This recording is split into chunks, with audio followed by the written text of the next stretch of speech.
வணக்கம், good morning, happy morning, wonderful morning. Artificial intelligence பற்றி நான் ஒரு ப்ரோக்ராம் பார்த்துட்டு இருந்தேன். இந்த ஆர்டிஃபிஷியல் இன்டெலிஜென்ஸ் எல்லாத்தையுமே மாற்றிடும், உலகமே கம்ப்ளீட்டாக போயிடும் அப்படின்னு எல்லாரும் பேசிகிட்டு இருக்காங்க. வேலை வாய்ப்பு என்ன ஆகும் அப்படிங்கிறது கவலைப்படுறாங்க. அப்போ என்ன நடக்கும் அப்படிங்கிறத நம்ம பார்ப்போம். ஃபஸ்ட்டு நீங்கள் நினைக்கிற மாதிரி லோ லெவல் வேலை செய்கிறவனுக்கெல்லாம் வேலை போகாது. வேறு கார் ஓட்டுறவன், கார்பெண்டிங் பண்ணுறவன், ப்ளம்பராக இருக்கிறவன், இவன் வேலையெல்லாம் உடனே போகாது. இந்த ஃபஸ்ட்டு வேவில் போகிற வேலை எல்லாமே high end so called intellectual knowledge jobs தான் போகும். ஏன்னா அதுதான் ஹை பேயிங் ஜாப்ஸு. அதை ரீப்ளேஸ் பண்ணால் தான் அவனுக்கு காசு போகும். ஸோ இந்த கிளைண்ட்டை பேசுறது, கிளைண்ட் சர்வீசிங்கு, லாயருக்கு வந்து கான்ட்ராக்ட் எழுதுறது, இந்த டாக்டரில் வந்து ஸ்கின் ப்ராப்ளம் பார்க்குறது, அப்புறம் ரேடியாலஜி ஃப்ராக்சருக்கு ஒரு ஸ்கேனை பார்த்து என்ன வியாதின்னு சொல்கிறது, இது மாதிரி வேலைகள் தான் முதல்ல போகும். அது மாதிரி ரெட்டினாக கோடு எழுதுறது, சாஃப்ட்வேர் எழுதுறது, இதெல்லாம் போயிடும். இதுலேயே வந்து பல லட்சங்களுக்கு வேலை வாய்ப்பு போகும். ஆனால் உங்களை எப்படி நீங்கள் பயமுறுத்துகிறாங்கன்னா, உங்கள் வேலை வந்து கம்ப்ளீட்டாக இந்த வேலை போயிடும், இது டே டு டே வேலை பார்க்குறவனுக்கு வேலை போயிடும் அப்படிங்கிறது மிரட்டுறாங்க. இந்த ஆக்சுவலி என்ன ப்ராப்ளம்னா, வேலை போகிறது வந்து யாருக்கு போகுதுன்னா, இந்த சோ கால்டு நாலேஜ் ஒர்க்கருக்கு போகும். தமிழ்நாட்டிலேயும் சரி, இந்தியாலேயும் சரி, இது வந்து ஆல்ரெடி மீடியா, சினிமா இது மாதிரி இடத்துல தான் ஆட்களை இப்போதைக்கு கை வைக்கிறது. தியேட்டரை வந்து நெட்ஃப்ளிக்ஸ், அமேசான் வந்து காலி பண்ணிடுச்சு. ஸோ சினிமா தியேட்டருக்கு போகாமல் எல்லாம் ஓடிடியில் பார்க்குறீங்க. ஸோ சினிமா தியேட்டர் நம்பி இருந்தவனுக்கு கம்ப்ளீட்டாக இப்போ போயிடுச்சு. இது இன்னும் ஆர்டிஃபிஷியல் இன்டெலிஜென்ஸே வரல. இது வெறும் டெக்னாலஜி. இப்போ அடுத்தது ஐடியில் இருக்கிற வேலையெல்லாம் போகும். ஐடியில் இருக்கிற வேலை, கஸ்டமர் சர்வீஸ் பண்ணுற வேலை, அங்கெல்லாம் வந்து சேட் பாட் அப்படின்னு சொல்லுவாங்க. அதெல்லாம் மோர் இன்டெலிஜென்ட்டான வேலை போகும். ஆனால் ஏஐ உலகத்தையே மாற்றிடும் அப்படிங்கிறத நீங்கள் நம்பாதீங்க. ஏன்னா எல்லாருக்கும் பர்ஃபெக்டாக எல்லாமே இருந்தால் யாருக்கும் பிடிக்காது. சில வாழ்க்கையில் சுவாரஸ்யம்னு நம்மளுக்கு வரதே வந்து 1, 2 தப்பு நடக்கிறதுல தான் சுவாரஸ்யம் வரும். அந்த சுவாரஸ்யங்கிறது வந்து வாழ்க்கையில் ரொம்ப முக்கியம். இப்போ வந்து உங்களுக்கும் உங்கள் ஒய்ஃபுக்கும் சண்டை வந்துடுச்சுன்னு வச்சுப்போம். எனக்கும் என் ஒய்ஃபுக்கும் டெய்லி சண்டை வரும். அது மாதிரி டெய்லி சண்டை வந்துடுச்சுன்னா, சாட் ஜிபிட்ட my wife is angry, what should I டூன்னா அது ஒரு ஆன்சர் சொல்லும். அதை அப்படியே நான் படித்தேன்னா, கொஞ்ச நாளைக்கு வேணா ஒரு 2 நாளைக்கு என் ஒய்ஃப் ஏமாந்து போவாங்க.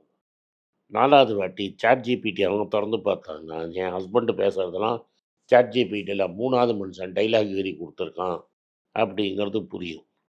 அந்த சாட் ஜிபிடி டைலாகை பார்த்து நான் பேசுகிறேன்னு தெரிஞ்சா, என் பொண்டாட்டி ஆல்ரெடி கோவமா இருக்கிறவ கீழே கால்ல போட்டிருக்கிறத எடுத்து 4 சாத்து சாத்துவா என்ன. அதையும் நம்ம வாங்கின்னு தான் ஆகணும். அதனால் அப்படி பண்ண முடியாது. ஸோ வாழ்க்கையில் சில தப்புக்கள் நடந்தால் தான் சுவாரஸ்யம் இருக்கும். அந்த தப்பே இல்லாமல் பர்ஃபெக்டாக இருந்தால் சுவாரஸ்யமே இருக்காது. இன்னொரு விஷயம், நீங்கள் கையெடுத்து வேலை செஞ்சால் தான் உங்களுக்கு புரியும். ஒரு காலத்தில் எனக்கு எல்லாரோட ஃபோன் நம்பரையும் பை ஹார்ட்டாக தெரியும். யார் ஃபோன் நம்பர் கேட்டால் என்ன கேட்பாங்க. டைரிட்டே போ வேண்டாம், யார் ஃபோன் நம்பர் கேட்டாலும் நான் சொல்லுவேன். சொந்தக்காரங்க, வெளியூரில் இருக்கிறவங்க எல்லாம் பை ஹார்ட்டாக சொல்லுவேன் நான். ஸோ ஆனால் இப்போ வந்து என்னாச்சு, இந்த நோக்கியா ஃபோன் வந்தது, அப்போவே கொஞ்சம் போச்சு. இப்போ இந்த ஸ்மார்ட் ஃபோன் வந்ததில் கம்ப்ளீட்டாக போயிடுச்சு. என் பிரெயின் வந்து ஒரு ஃபோனு நம்பரை மக்கப் பண்ணவே மாட்டேங்குது. எனக்கு அது நேச்சுரலாக வந்த ஸ்கில்லு. எங்கள் வீட்டில் இருந்த எல்லா ஃபோன் நம்பரையும் நான் சொல்லின்னு இருந்தேன். இன்றைக்கி என் வீட்டில் இருந்த ஃபோன் நம்பரே எனக்கு மறந்துருச்சு. ஏன்னா ஒய்ஃபு லேண்ட்லைனை கட் பண்ணிட்டாங்க. ஸோ இது எதுக்கு இம்பார்ட்டண்ட்னா, அந்த ஸ்கில்லை வந்து டெக்னாலஜினால் இந்த பிரெயின் வந்து விட்டு போயிடுச்சு. ஸோ இது மாதிரி நம்மளுக்கு இருக்கிற இம்பார்ட்டண்ட்டான ஸ்கில்களை டெக்னாலஜி காலி பண்ணிடும். அதுக்கப்புறம் நாளைக்கு டெக்னாலஜி இல்லைன்னு வைங்க, அந்த ஸ்கில்லை நம்மளால் யூஸ் பண்ண முடியாது. சப்போஸ் நான் நடி அக்பாரத்துக்கு போகிறேன்னு வைங்க, என் ஃபோன் எவனா அடிச்சிட்டான்னு வைங்க, நான் எப்படி என் தம்பியை கூட பேசுவேன். அதனால் அட்லீஸ்ட் நான் கட்டப்பட்டு என் தம்பி நம்பரும் என் ஒய்ஃப் நம்பரும் மக்கப் பண்ணி வச்சுருக்கிறேன்.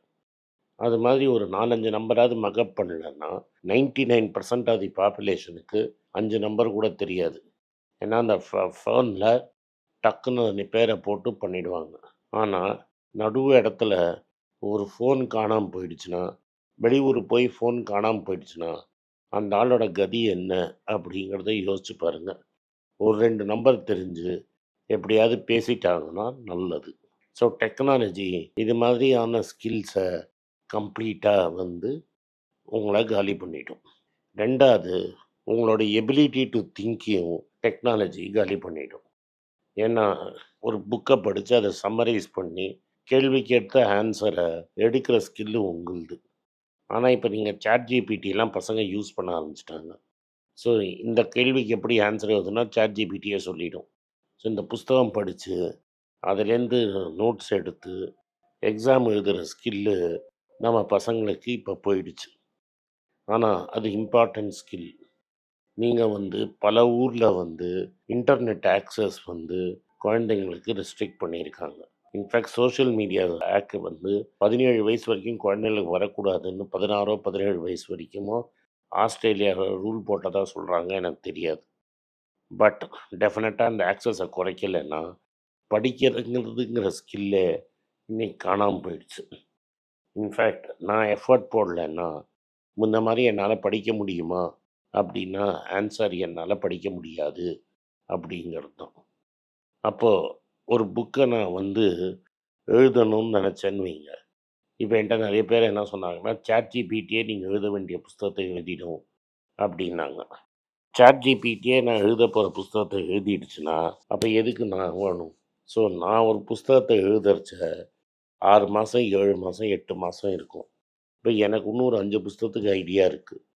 இந்த 5 புஸ்தகத்தை நான் ஐடியா பண்ணி நான் எழுதுனேன்னா எதுக்கு எனக்கு அந்த 5 புஸ்தகத்தை நான் எழுதினேன்னா நான் கையிட்டு எழுதினா தான் அதில் புக்கில் எஃபர்ட் இருக்கும். என்னோட தாட் ப்ராசஸ் அந்த புக்கில் வரும். அப்போ தான் எனக்கும் அந்த புக்கு எழுதுறச்சேருந்து ஏதாவது கற்றுப்பேன். ஃபைன்மேன் சொன்ன மாதிரி எனக்கு தெரிஞ்ச சப்ஜெக்டை நான் திரும்பி ஒரு 5 வயசு குழந்தைக்கு சொல்லி கொடுத்தா தான் அது ஒரு சப்ஜெக்ட். எனக்கு 5 வயசு குழந்தைக்கு சொல்லி கொடுக்க தெரிலன்னா அது நான் கற்றுக்கவே வேண்டாம். எனக்கு சரியாக புரியலைன்னு அர்த்தம். ஸோ ChatGPT புஸ்தகம் எழுதுறதுக்கும் ஆனந்த் ஸ்ரீனிவாசன் புஸ்தகம் எழுதுறதுக்கும் ஒரு பெரிய டிஃப்ரென்ஸ் இருக்கும். மேபி அதில் 2 3 ஸ்பெல்லிங் எரர் இருக்கும், 2 3 கிராமர் எரர் இருக்கும். அதெல்லாம் நான் கண்டுக்கவே மாட்டேன். வாழ்க்கையில் அதெல்லாம் வந்துட்டு போகிற ஒரு பாசிங் க்ளவுடு மாதிரி. நான் இங்கிலீஷ் டீச்சருக்காக நான் இப்போ எக்ஸாம் புக்கு எழுதலை. எனக்கு தெரிஞ்ச ஸ்கில்லை உங்களுக்கு கொடுக்கறதுக்காக நான் எழுதுகிற புக்கு அது. அது உங்களுக்கு யூஸ்ஃபுல்லாக இருந்தால் நீங்கள் படிப்பீங்க. பட் அந்த புக்கை ஆத்மார்த்தமாக நான் எழுதினா அதுலேருந்து நான் கற்றுக்க போகிறேன். நானே ஒரு பெரிய விஷயம் கற்றுப்பேன். அதனால் இப்போல்லாம் வெளிநாட்டில் ஆர்டிஸ்ட்டை கையெழுத்து போட்டு ஒரு சர்டிஃபிகேட் எழுத சொல்கிறாங்க. இது மாதிரி நான் இந்த புக்கு எழுதினதுலேயோ இல்லை இந்த படம் வரைஞ்சதுலேயோ இந்த ஆர்ட் ப்ராசஸ்லேயோ எந்த ஆர்டிஃபிஷியல் இன்டெலிஜென்ஸும் யூஸ் பண்ணல. நான் இதே சேனலில் ஜப்பானை பற்றி நிறைய பேசியிருக்கேன். அதில் வாபி சாபி அப்படின்னு ஒரு ஜாப்பனீஸ் கான்செப்ட் எழுதியிருக்கேன். அதில் என்ன பண்ணுவாங்க, கையால் பண்ணுற ஒரு போர்ஸ்லின் விஷயம். அதில் கீழே கீழே விழுந்து உடஞ்சி போயிடுச்சுன்னா கூட அந்த கிராக்கரியை ஒட்டி பண்ணுவாங்க. அப்போ இந்த ஹேண்ட்மேடாக பண்ணுறச்ச பல இன்பர்ஃபெக்ஷன்ஸ் இருக்கும். அந்த இன்பர்ஃபெக்ஷன்ஸை நம்ம என்ஜாய் பண்ணுறதுனால தான் அந்த ஜாப்பனீஸ் போர்சிலின்ங்கிறது வேர்ல்டு ஃபேமஸ்ஸு. வாபி சாபி ஃபோட்டோவை உங்களுக்கு ஒன்று போட உழைக்கிறேன். அதே மாதிரி வுட்டுனாலே இம்பர்ஃபெக்ஷன் இருக்கும். மரம் எப்படி வளரும்னு நம்மளுக்கு தெரியாது. பர்ஃபெக்டாக மரம் பண்ணி யூஸு கிடையாது. பழைய காலத்து வுடன் ஆர்டிகல்ஸ் பார்த்திங்கன்னா அதுலேயும் கொஞ்சம் இம்பர்ஃபெக்ஷன்ஸ் இருக்கும். அந்த இம்பர்ஃபெக்ஷன்ஸ் தான் அந்த ஆர்ட்டுக்கு அழகு கொடுக்கும். அது மாதிரி உப்பு சப்பு காரம் இல்லாத சாப்பாடு ஏஐ போடுற சாப்பாடு. நீங்கள் பண்ணுறச்ச உப்பு கொஞ்சம் ஜாஸ்தி காரம் கொஞ்சம் கம்மின்னு போடுவீங்க. அதுதான் வாழ்க்கைக்கு சுவாரஸ்யம் கொடுக்கும். அதனால் ஏஐ பார்த்து பயந்து யூஸே கிடையாது. நன்றி, வணக்கம். இந்த வீடியோ உங்களுக்கு பிடிச்சிருந்ததுன்னா வீடியோவை லைக் பண்ணுங்கள், எங்கள் சேனலை சப்ஸ்கிரைப் பண்ணுங்கள், பெல் நோட்டிஃபிகேஷன் தட்டுங்க. இந்த வீடியோவை முடிஞ்சால் உங்கள் சொந்தக்காரங்களுக்கும் ஃப்ரெண்ட்ஸுக்கும் அனுப்புங்க. அவங்கள பார்க்க சொல்லுங்கள். நன்றி, வணக்கம். வணக்கம். எனக்கு ஒரு விஷயத்தை அட்டென்ஷனுக்கு கொண்டு வந்திருக்காங்க. என்னோட ஏஐ ஜென்ரேட்டட் இமேஜை பார்த்து யாரோ ட்ரேடிங்க்கு பணம் கொடுத்து ஏமாந்துருக்காங்க. ப்ளீஸ், உங்களுக்கு நான் பல தடவை சொல்லிட்டேன், இப்பவும் சொல்கிறேன், நான் யார்கிட்டையும் பணம் டைரெக்டாக வாங்குறது இல்லை, அப்பாயின்மெண்ட் பார்க்குறதே கிடையாது.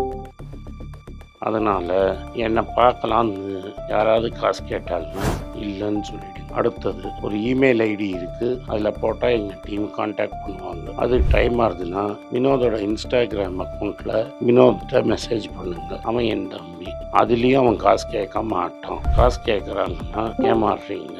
யார் என்ன சொன்னாலும் கம்பெனிக்கு செபி அல்லது ஐஆர்டிஏ அல்லது ஆர்பிஐ ரெஜிஸ்ட்ரேஷன் இருக்கணும். இந்த 3 ரெஜிஸ்ட்ரேஷன் ஏதாவது இருந்தால் தான் உங்களோட பணத்தை நீங்கள் கொடுக்கணும். நீங்கள் இன்கேஸ் ஆஃப் இன்சூரன்ஸ் டைரெக்டாக இன்சூரன்ஸ் கம்பெனிக்கு கொடுக்கணும். இன்கேஸ் ஆஃப் ட்ரேடிங் நீங்களே புரோக்கர்கிட்ட போட்டு ட்ரேட் பண்ணணும். மியூச்சுவல் ஃபண்டும் கம்பெனிக்கு தான் கொடுக்கணும். த்ரூ எக்ஸ்சேஞ்சு நீங்கள் வாங்கிக்கலாம். இதெல்லாம் எதுக்கு நான் உங்களுக்கு சொல்கிறேன்னா, யாரையாவது சொல்கிறாங்கன்னு நம்பி ஏமாறாதீங்க. உங்களுக்காக நான் ட்ரேட் பண்ண முடியாது, அது இல்லீகல். நான் ட்ரேடும் பண்ணுறது கிடையாது. அதனால் ட்ரேடிங் ப்ராஃபிட் பண்ணி தரேன்னு சொல்கிறது ஏமாத்தல். எனக்கு ட்ரேடிங் பண்ண தெரியாது. என் பேரை சொல்லி ட்ரேட் பண்ணி உங்களுக்கு ப்ராஃபிட் ஷேரிங்னா ஃப்ராடு, ஏமாற்றம். நான் யார்கிட்டையும் காசு கேட்கல, கேட்கவும் மாட்டேன்.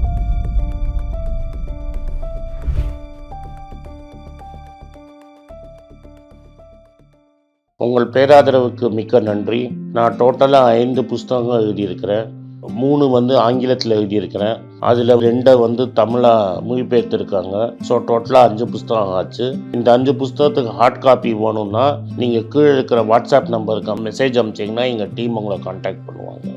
இந்த 5 புஸ்தகங்களில் 3 புஸ்தகம் கிண்டலில் இருக்குது. அமேசானில் கிண்டலில் வாங்கணும்னு ஃபீல் பண்ணுறவங்க நேராக கிண்டலில் வாங்கிக்கலாம். தமிழ்லேயே யாராவது ஃபைனான்ஸ் நியூஸ் படிக்கணும்னு ஃபீல் பண்ணிங்கன்னா தயவுசெஞ்சு moneypage.com விசிட் பண்ணுங்கள்.